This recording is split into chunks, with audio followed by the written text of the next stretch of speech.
इतने बंदे नहीं होंगे सर। जोरी ने आज पांचों म्युनिसिपैलिटीज के प्रेसिडेंट्स को भी यहाँ पे इनवाइट किया है और काउंसिल्स के भी तमाम हमारे ऑनरेबल काउंसिलर्स यहाँ पे मौजूद थे।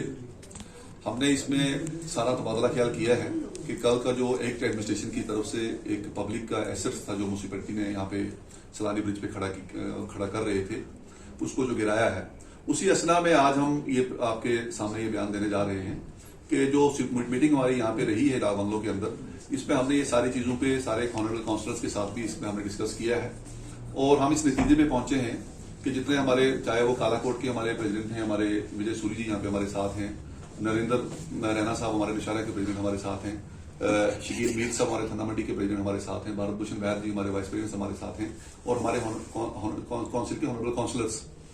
इसके बाद हम जो है डिप्टी कमिश्नर रजौरी साहब से हम मिलेंगे और उनसे मिलकर हम ये उनको पूछेंगे कि ये जो हमारा एसेट्स जो म्युनिसिपैलिटी ने पब्लिक के इंटरेस्ट के लिए यहाँ पे लाया था, जिसका काम वहां पे चल रहा था, इसको डिमोलिश करने के पीछे कौन लोग थे और ये क्यों किया गया है। सबसे बड़ी बात यह है कि ये जो एसेट्स था, ये जो पहले हमारी एडमिनिस्ट्रेशन थी, उनके विजन के बाद वहां पे ये फाइनल किया गया था और उस वक्त ये लगातार ये बात यहाँ पे की जा रही थी कि सिटी के फेस को अपलिफ्ट करने के लिए इस एसेट्स का वहां पे बनना बहुत जरूरी था। और जिस चेयर ने हमें उस वक्त ये ऑथराइज किया था और हमें कहा था कि आप ये एसेट्स वहां पे बनाएं, इससे वहां पे जो लोग आने जाने वाले हैं उनको भी वहां पे राहत मिलेगी और जो सिटी का फेस अपलिफ्टमेंट है वो भी होगा। मैं आपको बताऊं कि म्युनिसिपैलिटी रजौरी के अंदर या बाकी म्युनिसिपैलिटीज में भी इस वक्त डेवलपमेंट के बहुत सारे काम चल रहे हैं। रजौरी के अंदर हम इस वक्त एक बेला के अंदर बस स्टैंड बना रहे हैं। इस वक्त हम एक शॉपिंग कॉम्प्लेक्स जो है पार्क सिटी के अंदर वो हमारा अलॉट हुआ है। एक मल्टी स्टोरी कार पार्किंग का प्रोजेक्ट इस वक्त रजौरी म्युनिसिपैलिटी के अंदर है। ब्यूटिफिकेशन ऑफ चौक्स के जो मसले हैं वो भी हमारे इस वक्त काफी सारी जगहों में टेंडर हुए हैं। एक हम तहसील के पास एक वार मेमोरियल जो हम बना रहे हैं। सिटी की जो हमारी पुलिस की चौकी है उसका फेस अपलिफ्ट करने के लिए हमारा टेंडर लगा हुआ है। पंजे पे हमारा जो ये ब्यूटिफिकेशन ऑफ चौक्स में ही हमारा वो प्रोजेक्ट भी इस वक्त जो है उस पर भी वो टेंडर अलॉट हुआ है। ये सारी चीजें जो थी इस वक्त म्युनिसिपैलिटी ने एक कलेक्टिव एफर्ट्स के साथ काउंसिल ने की थी ताकि हम अपने शहर को ब्यूटिफाई भी करें और जो सिटी के अंदर जो इंफ्रास्ट्रक्चर की शॉर्टेज है उसको भी फुलफिल करें। बड़ा अनफॉर्चुनेट रहा है कि कल जिस तरह से एडमिनिस्ट्रेशन ने उसको बगैर हमें कंसेंट लिए एक सरकार के डिपार्टमेंट के एक प्रॉपर्टी को वहां पे गिराया है।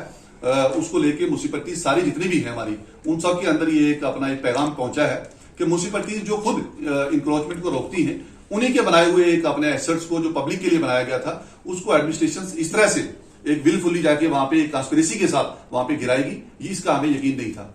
और मैं ये समझता हूं कि चाहे हमारे ये जो जितने भी मैंने एसेट्स आपको बताए हैं, इसके अलावा भी चाहे वो हमारा यूनिवर्सिटी मोड़ के अंदर हो या बाकी जगहों पे भी डिफरेंट लोकेशंस पे इस वक्त हमारे टेंडर, ओल्ड बस स्टैंड पे हमारा इस तरह का कैफेटेरिया वहां पे भी टेंडर है।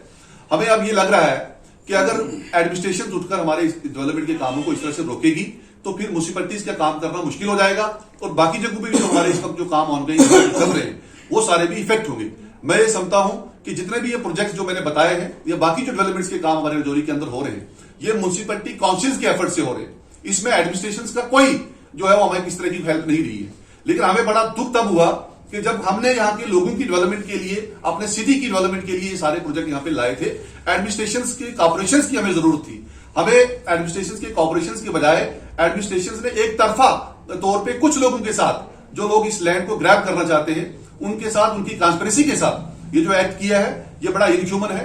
और म्युनिसिपैलिटीज ये डीसी साहब से मिलने के बाद ये बताएंगे, उनको बताएंगे कि क्या ऐसी वजूहात रही है जिनके बिना पे म्युनिसिपैलिटी के इतने बड़े प्रॉपर्टी एसेट्स को आपने कल वहां पे डिमोलिश किया है। और उसके बाद मैं समझता हूं कि म्युनिसिपैलिटीज के पास बहुत सारे तरीके हैं कि अगर हमारी ये सारी चीजें अगर फुलफिल नहीं होती हैं। मैं आपको बताऊं कि हमारे पास सॉलिड वेस्ट मैनेजमेंट की जगह का अगर मैं आपको जिक्र करूं, हमने हर एक डीसी को और इन डीसी साहब को भी हमने यहाँ पे रिप्रेजेंटेशन काउंसिल से पास करवा के दिया कि आप हमें कम से कम 2-3-4 कनाल जगह किसी जगह पे आइडेंटिफाई करके दें ताकि हम अपना कचरा शहर के अंदर न डालें।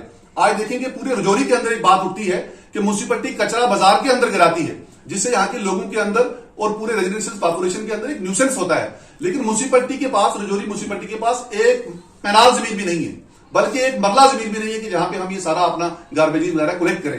ये जो एडमिनिस्ट्रेशन और ग्रेफ ने मिलकर ये जो डिमोलिशन की है, जो प्रोजेक्ट म्युनिसिपल कमेटी ने डीसी साहब जो हमारे आर के श्रवण थे उनके रेगुलर विजिट करने के बाद और तब ग्रेफ के लोग भी बुला के उनसे कंसल्ट लेने के बाद जब इन प्रोजेक्ट्स को फाइनल किया गया और आप देखें कि यूनिवर्सिटी मोड़ में भी म्युनिसिपैलिटी ने कैफे बनाया जिसकी अभी हमने अलॉटमेंट नहीं की है। मैं ये कहना चाहता हूं, अगर डीसी साहब ने ये कहा कि ये इसमें कोई प्रॉब्लम आ रही है, हाँ, हमारे प्रेसिडेंट साहब ने काम को बंद करवा दिया। जब काम बंद था फिर गवर्नमेंट की इस प्रॉपर्टी को डिमोलिश करने की जरूरत क्या थी?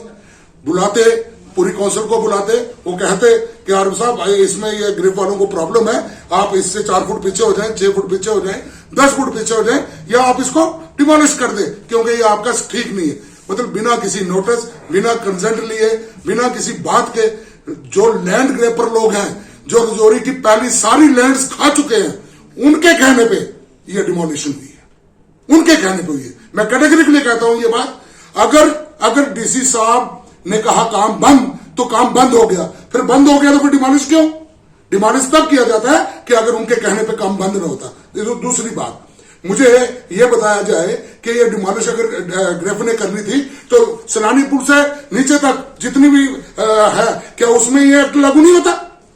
क्या जो अभी ये जो सैलानी पुल से पंजे की ओर दुकानें बनी है, क्या उसमें ये एक्ट लागू नहीं होता? जहां से पीएच ग्रेफ को पैसा मिलता है, जहां से उनको कैश मिलता है, जहां से लैंड ग्रेपर उनकी सेटिंग करवा देते हैं, वहां पे वो बिल्डिंग बन जाती है, वहां पे सब कुछ आ जाता है। और जहां पे उनको पैसा नहीं पहुंचता वो लैंड ग्रेपर को साथ मिला के, एडमिनिस्ट्रेशन को साथ मिला के ऐसा एक्ट करते हैं। म्युनिसिपल कमेटी ने अगर म्युनिसिपल कमेटी ने अगर ये जगह किसी को अलॉट की है और उसकी अलॉटमेंट के बाद ये हो रहा है, तो हम खड़े होके पूरी म्युनिसिपल काउंसिल रजौरी और जितने हमारे साथी हैं, हम अपना रेजिग्नेशन देंगे और हमारे ऊपर एलिगेशन सिद्ध किया जाए। विदाउट किसी ऐसी बात के लैंड ग्रेपर के लोगों में आके, चंद रेवन्यू के लोगों से मिलके अगर एडमिनिस्ट्रेशन म्युनिसिपल कमेटी को ऐसे दबाना चाहती है, ये बिल्कुल गलत बात है। मैं पहला आदमी हूं जो अपना रेजिग्नेशन दूंगा और मेरे सारे साथी भी मेरे साथ देंगे। मैं ये कहना चाहता हूं, इसकी पूरी इंक्वायरी होनी चाहिए, इसमें डायरेक्टर साहब हो, चाहे सेक्रेटरी लेवल तक बात हो, एलजी साहब तक हम लिखेंगे। इसकी एक पूरी इंक्वायरी होनी चाहिए कि म्युनिसिपल कमेटी ने कहां से चूक की। लैंड ट्रांसफर करना डिस्ट्रिक्ट एडमिनिस्ट्रेशन का काम है। हमें इतने प्रोजेक्ट हम यहां खड़े कर सकते हैं, चाहे वो हम अपने रिसोर्सेज से करें, लोगों से पैसा लेके करें। म्युनिसिपैलिटीज खाली फंडिंग के ऊपर नहीं होती। म्युनिसिपैलिटी का काम है नए एक्ट बनाना, नई चीजें बनाना।